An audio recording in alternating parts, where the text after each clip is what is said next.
شروع اللہ کے نام سے جو بڑا مہربان نہایت رحم والا ہے۔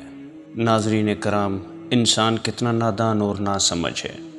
وہ اپنے ہی جیسے بندے پر بھروسہ کرتا ہے، امید کرتا ہے اور یہ سوچتا ہے کہ یہ بہت پہنچ والا ہے، طاقتور ہے، اس کا مسئلہ حل کر دے گا۔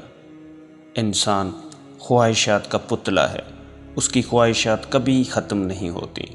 وہ اچھی تعلیم بھی چاہتا ہے، اچھی نوکری بھی چاہتا ہے، اچھا ہم سفر بھی اسے چاہیے، مال دولت چاہتا ہے، نرینہ اولاد بھی اسے چاہیے، اور یہاں شیطان اس کا فائدہ اٹھاتا ہے اور وہ نوکری کے لیے بااثر شخص پر اور اولاد کے لیے بابا، پیر، فقیر، عامل، حکیم، ایسی بہت سی حاجات کے لیے اپنے ہی جیسے بندے پر بھروسہ کرتا ہے اور خود کو اس کے حوالے کر دیتا ہے۔ خالق سے مانگنا سنت ہے، اگر دے دے تو رحمت ہے، نہ دے تو حکمت ہے۔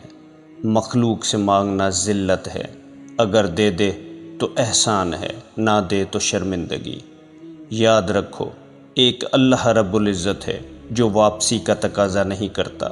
اللہ کی قسم، صرف اللہ سے مانگو، پھر مانگو اور مانگتے ہی رہو۔ اس کے خزانے میں کمی نہیں ہوتی، وہ ہی دے گا، ضرور دے گا، کیونکہ صرف وہی دے سکتا ہے۔ انسان سے مانگو گے تو ذلت ملے گی اور میرے اللہ سے مانگو گے تو عزت ملے گی۔ قسمت بدل جائے گی کبھی راتوں کو اٹھ کر میرے رب سے مانگو تو صحیح۔ یہ بات یہاں غور طلب ہے۔ اگر قسمت کا لکھا ہی سب کچھ ہوتا تو اللہ انسان کو دعا مانگنا سکھاتا ہی نہیں، اور جب دعا مانگنے کی توفیق ہوگی تو قبولیت بھی اس کے ساتھ ہوگی۔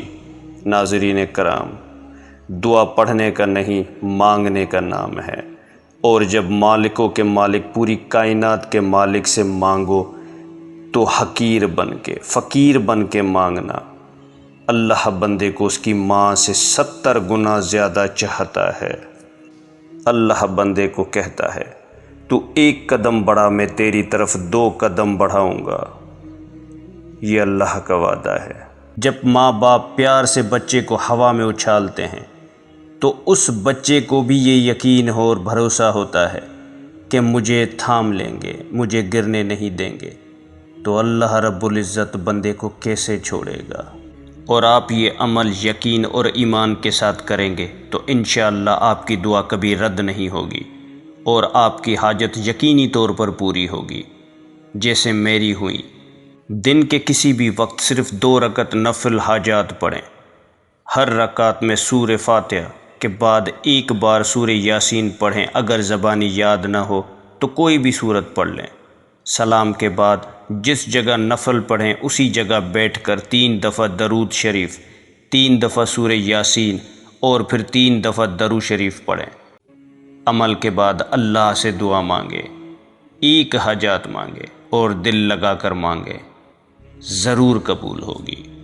اس عمل کے لیے تہجد کا وقت بہترین ہے۔